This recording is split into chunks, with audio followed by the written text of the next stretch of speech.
UP में 2027 विधानसभा चुनाव से पहले भाजपा और सपा के बीच एक और प्रतिष्ठा की जंग होने जा रही है। प्रदेश की 3 महत्वपूर्ण सीटें मऊ की घोसी, सोनभद्र की दुद्दी और बरेली की फरीदपुर सीट विधायकों के निधन के बाद अब खाली हुई है। इन सीटों पर अप्रैल मई तक पश्चिम बंगाल चुनाव के साथ उपचुनाव होने की संभावना है। खास बात यह है कि घोसी और दुद्दी ऐसी सीटें हैं जो राजनीतिक इतिहास में एक अनोखा रिकॉर्ड बनाने जा रहे हैं। यहाँ एक ही कार्यकाल में दूसरी बार उपचुनाव कराना पड़ रहा है। दोनों ही सीटों पर पिछली बार सपा का कब्जा था, जबकि फरीदपुर भाजपा के पाले में। वहीं सियासत के जानकार मानते हैं कि ये उपचुनाव न सिर्फ स्थानीय स्तर पर जातीय समीकरणों को परखेंगे, बल्कि पूरे प्रदेश की सियासत पर भी असर डाल सकते हैं।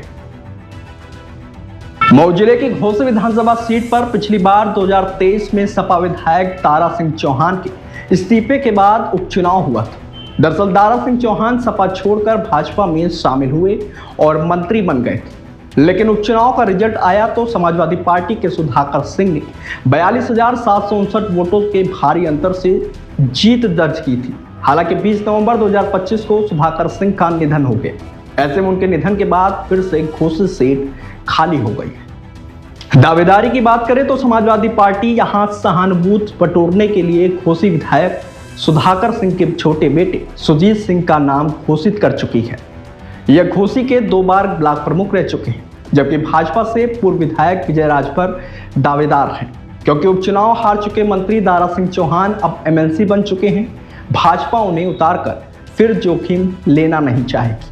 वहीं सीट पर ओबीसी वोटर निर्णायक हैं। ऐसे में विजय के जरिए भाजपा राजभर और मंत्री दारा सिंह और फागू चौहान के प्रभाव से चौहान वोटों को साध सकती है। बात करें सोनभद्र की दुद्दी सीट की, तो यहां पर भी एक ही टर्म में दूसरी बार उपचुनाव होने वाला है। 2022 विधानसभा चुनाव में दुद्दी सीट भाजपा ने जीती थी, लेकिन विधायक रामदुलार गौंड की रेप केस में सजा से सीट खाली हो गई, जिसके बाद 2024 उपचुनाव में समाजवादी पार्टी के विजय सिंह गौंड ने भाजपा के श्रवण गौंड को हरा दिया था। हालांकि 8 जनवरी 2026 को विजय सिंह गौंड का लखनऊ पीजीआई में इलाज के दौरान निधन हो गया। ऐसे में उनके निधन से दुद्दी सीट फिर से खाली हो गई। दावेदारी की बात करें तो समाजवादी पार्टी ने यहां भी सहानुभूति कार्ड खेलते हुए विजय सिंह गौंड के परिवार को टिकट देने का संकेत दिया है। यहां से विजय सिंह के छोटे बेटे नरेंद्र प्रताप सिंह को टिकट दिया जा सकता है। दरअसल नरेंद्र ही पिता का पूरा मैनेजमेंट उनके रहते संभालते थे। वे राजनीतिक रूप से सक्रिय भी हैं। वही विजय सिंह के 3 बेटों में सबसे बड़े वीरेंद्र प्रताप सिंह बाराबंकी में सिविल जज हैं। मझले बेटे सुरेंद्र प्रताप सिंह जल निगम में इंजीनियर की नौकरी छोड़ चुके हैं। यदि उनकी राजनीतिक इच्छा जागृत होती है तो विवाद टालने के लिए समाजवादी पार्टी विजय सिंह की पत्नी कृष्णा सिंह को मैदान में उतार सकती है। वहीं भाजपा उपचुनाव में विजय सिंह गौंड को चुनौती देने वाले श्रवण कुमार पर ही अपना दांव लगाने की तैयारी में है।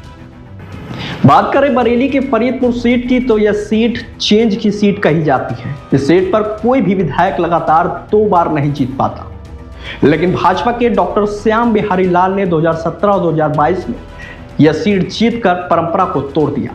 2 जनवरी 2026 को श्याम बिहारी लाल का निधन हो गया। पशुधन मंत्री धर्मपाल सिंह की मीटिंग में उन्हें हार्ट अटैक आया और उन्हें जब अस्पताल ले जाया गया तो डॉक्टरों ने उन्हें मृत घोषित कर दिया। ऐसे में उनके निधन से फरीदपुर सीट अब खाली हो गई है। फरीदपुर सीट पर दावेदारी की बात करें तो डॉक्टर श्याम बिहारी की पत्नी मंजुलता बेसिक शिक्षा विभाग में टीचर हैं। बड़ी बेटी शिल्पा ग्वाल कैंटोनमेंट बोर्ड रक्षा में संपदा अधिकारी है। छोटी बेटी शिवानी ग्वाल मुंबई आरबीआई में कार्यरत है। वहीं 26 वर्षीय बेटा ईशान ग्वाल दिल्ली में यूपीएससी की तैयारी कर रहा है। ऐसे में भाजपा सहानुभूति बटोरने के लिए पत्नी या बेटे पर दांव खेल सकती है। हालांकि यहां से एबीवीपी के अध्यक्ष जवाहर लाल भी अपना दावा ठोक रहे हैं, जबकि समाजवादी पार्टी अपने पूर्व विधायक विजय पाल सिंह को फिर से मैदान में उतार सकती है।